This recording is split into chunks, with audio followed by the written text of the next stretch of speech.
പാലക്കാട് താരേക്കാട് മൃഗാശുപത്രിക്ക് സമീപം തീപിടുത്തമുണ്ടായി. ഒഴിഞ്ഞ പറമ്പിലെ മാലിന്യക്കൂമ്പാരത്തിന് തീ പിടിക്കുകയായിരുന്നു. അവിടെ നിന്നുള്ള ദൃശ്യങ്ങളിലേക്ക് തീയണയ്ക്കാനുള്ള ശ്രമം നടക്കുന്നുണ്ട്.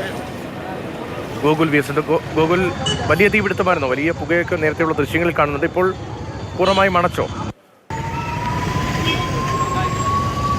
ഇപ്പോൾ തീ പൂർണ്ണമായും അണച്ചിട്ടുണ്ട്. ഫയർഫോഴ്സിന്റെ 2 യൂണിറ്റ് എത്തിയാണ് ഈ തീ പൂർണ്ണമായും അണച്ചത്. മറ്റ് പ്രശ്നങ്ങളൊന്നുമില്ല. താരേക്കാട് ഭാഗത്ത് ആണ് ഈ സംഭവം ഉണ്ടായത്. മൃഗാശുപത്രിക്ക് സമീപം ഒരു ഫ്ളാറ്റ് ഉണ്ട്. ഈ ഫ്ളാറ്റിന് സമീപത്തെ ഒഴിഞ്ഞ പറമ്പിലാണ് തീ പിടിച്ചത്. ഇവിടെ കുറച്ച് ഈ ഫ്രൂട്ട്സിന്റെയും മറ്റും വേസ്റ്റുകൾ ഉണ്ടായിരുന്നു.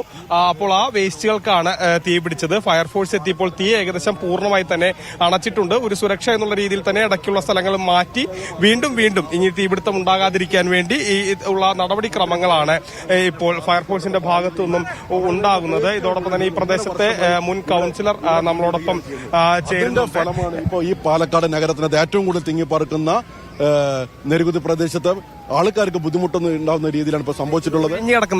ഒഴിഞ്ഞു കിടക്കുന്ന പറമ്പാണ്. ഈ തൊട്ടടുത്തുള്ള ഫ്ളാറ്റിന്റെ പാർക്ക് ഏരിയന് ഉപയോഗിക്കാനുള്ള പറമ്പായിരുന്നു. പിന്നെ ഇത് എങ്ങനെ ഒരു സ്വകാര്യ വ്യക്തിയുടെ കയ്യിൽ എത്തിച്ചേർന്നത്? ഫ്രൂട്ട്സ് അല്ല, ഫ്രൂട്ട്സ് വരുന്ന ട്രേകള്, ഫ്രൂട്ട്സിന്റെ പൊതിഞ്ഞു വരുന്ന പ്ലാസ്റ്റിക് സാധനങ്ങൾ, തെർമോക്കോൾ സാധനങ്ങൾ, ഇങ്ങനത്തെ സാധനങ്ങൾ വേസ്റ്റുകൾ ഇവിടെ കൊണ്ടിടുകയാണ് ഇവര് ചെയ്തുകൊണ്ടിരുന്നത്. അതുകൊണ്ടാണ് ഇത്രത്തോളം തീ ആളിപ്പടാനുള്ള കാരണം പ്ലാസ്റ്റിക് സാധനങ്ങളും അതുപോലെ തന്നെ ഈ തെർമോക്കോളിന്റെ കവറുകൾ വരും. ആ കവറുകളും പ്ലാസ്റ്റിക് മാലിന്യം, അതാണ് ഇത്രത്തോളം തീ ആളിപ്പടാൻ. ഈ തീ പെട്ടെന്ന് അടച്ചതുകൊണ്ട് മറ്റു പ്രശ്നം ഉണ്ടായില്ല അല്ലേ? അത് ഫയർ സർവീസിന് ഞങ്ങൾ ഈ പ്രദേശത്തുള്ള ജനങ്ങൾ നന്ദി അറിയിക്കാണ്. അവരെ കൃത്യമായിട്ട് ഇടപെടൽ ഇല്ലായിരുന്നെങ്കിൽ നിങ്ങൾ നോക്കുന്ന പോലെ 300ഓളം വീടുകളാണ് ഇതിന് പിറകുവശത്തുള്ളത്. ഈ വീടുകൾക്കും മനുഷ്യർക്കും അപകടം സംഭവിക്കുമെന്നൊരു സംശയമില്ല. കൃത്യമായി ഫയർ സർവീസിന്റെ ഇടപെടലും ഇവിടെ നാട്ടുകാരുടെ ഇടപെടലുമാണ് ഈ തീ കെടുത്താനുള്ള സാഹചര്യം ഒരുക്കുന്നത്. അതെന്തായാലും പരിശോധിക്കേണ്ടത്. കാരണം പാലക്കാട് നഗരസഭ, പാലക്കാട് മുനിസിപ്പൽ ബസ് സ്റ്റാൻഡും പാലക്കാടിലെ ഏറ്റവും കൂടുതൽ വിദ്യാർത്ഥിനെ പഠിക്കുന്ന മോഹൻസ് ഗേൾസ് ഹൈസ്കൂളും ഒരുപാട് വെറ്ററിനറി ഹോസ്പിറ്റൽ എല്ലാം ഈ പരിസരത്താണ്. ഏറ്റവും കൂടുതൽ ജനങ്ങൾ സഞ്ചരിക്കുന്ന ഏരിയയും കൂടിയാണ് ഈ പ്രദേശം. അപ്പൊ എങ്ങനെ സംഭവിച്ചെന്ന് പരിശോധിക്കാൻ വേണം. വലിയ ചൂടും കൂടി ഉണ്ടല്ലോ, അപ്പൊ ഉണങ്ങിയ കുറെ പുല്ലുകളും കിടക്കുന്നുണ്ട്. അതൊക്കെ കാരണമായിട്ടുണ്ടാവും. അങ്ങനെ ഒരിക്കലും വരാനുള്ള ചാൻസ് കുറവാണ്. എന്താണെന്ന് കൃത്യം പരിശോധിക്കാൻ വേണം. ആരെങ്കിലും തീ വെച്ചതാണോ അതല്ലെങ്കിൽ എങ്ങനെയെങ്കിലും ബീഡി വലിച്ചിട്ടതാണോ അത് പരിശോധിക്കാൻ വേണം.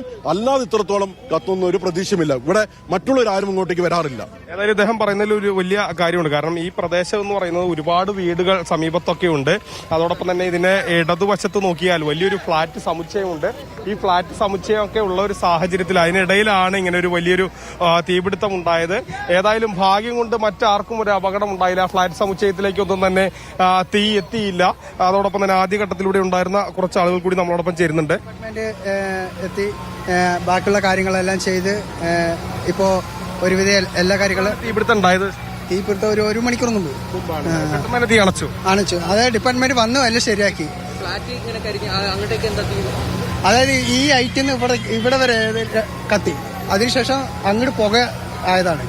അപ്പോഴേക്കും ഡിപ്പാർട്ട്മെന്റ് എത്തി എല്ലാ കാര്യങ്ങളും കറക്റ്റായി ചെയ്തു. അതിന് എനിക്ക് ഡിപ്പാർട്ട്മെന്റിന് വളരെ നന്ദി പറയാനുണ്ട്. പിന്നെ ഇവിടെ ഉണ്ടായിരുന്നോ? നിങ്ങൾ ഹെൽപ്പ് ചെയ്തു. ഇവിടെ അടുത്താണോ? ഇവിടെ അടുത്താണ്. ഞാൻ അവിടെ തട്ടുകടയാണ്. കടയിൽ നിന്നാണോ അത് കണ്ടത്? അല്ല, കട നൈറ്റാണ്. ഞാൻ ഇവിടെ ചായ കുടിക്കാൻ വേണ്ടി വന്നതാണ്. അപ്പോഴാണ് ഈ സംഭവം കണ്ടത്. ഡിപ്പാർട്ട്മെന്റ് കറക്റ്റ് നേരത്തെ എത്തി. അവര് കറക്റ്റ് കാര്യങ്ങൾ ചെയ്തത് കൊണ്ടാണ് ഇത്രയും അപകടത്തിൽ നിന്ന് രക്ഷപ്പെടാൻ കാരണം. ഏതായാലും രതീഷ്, വലിയൊരു അപകടം ഒഴിവായെന്ന് തന്നെ പറയാം. കാരണം ഇതിന്റെ പിന്നിലൊക്കെ ഒരുപാട് വീടുകളുണ്ട്. അതോടൊപ്പം തന്നെ ഇവിടെ ഒരു ഫ്ളാറ്റ് ഉണ്ട്. ഈ ഫ്ളാറ്റിലേക്ക് ഒന്നും തന്നെ പോകാത്ത രീതിയിൽ നമുക്ക് ആ ഫ്ളാറ്റിന്റെ മുകളിൽ നോക്കിയാൽ കാണാം, കുറച്ച് പുക ഇങ്ങനെ കിടക്കുന്നത് കാണാം. ഏതായാലും അവിടേക്കൊന്നും തന്നെ തീ പിടിക്കാതെ അത് നിയന്ത്രണ വിധേയമാക്കാൻ കഴിഞ്ഞു എന്നുള്ളതാണ് ആശ്വാസകരമായ കാര്യം. മറ്റ് അപകടങ്ങളൊന്നുമില്ല. ഇപ്പോൾ ഏകദേശം പൂർണ്ണമായി തന്നെ തീ അണച്ചിട്ടുണ്ട്. ഇനി വീണ്ടും തീ പിടിക്കാതിരിക്കാനുള്ള ഒരു മുൻകരുതൽ നടപടികളുടെ ഭാഗമായി തന്നെ ഫയർഫോഴ്സ് ഓരോ സ്ഥലവും ഭാഗവും ഇളക്കി ഇങ്ങനെ അതിന്റെ ഉള്ളിലേക്കൊക്കെ തന്നെ വെള്ളം അടിച്ചുകൊണ്ട് ഇനി തീ ഉണ്ടാകാതിരിക്കാനുള്ള ക്രമീകരണങ്ങൾ ഏർപ്പെടുത്തുകയാണ്. ഗൂഗിൾ VS ആണ് വിവരങ്ങൾ പാലക്കാട്ട് നൽകുന്നത്. പാലക്കാട്ടാണ് തീപിടുത്തം ഉണ്ടായത്. മാലിന്യക്കൂമ്പാരത്തിലാണ് തീ പടർന്നു പിടിച്ചത്. തീ നിയന്ത്രണ വിധേയമാക്കി. താരേക്കാട് മൃഗാശുപത്രിക്ക് സമീപമാണ് ഈ സംഭവം ഉണ്ടായത്.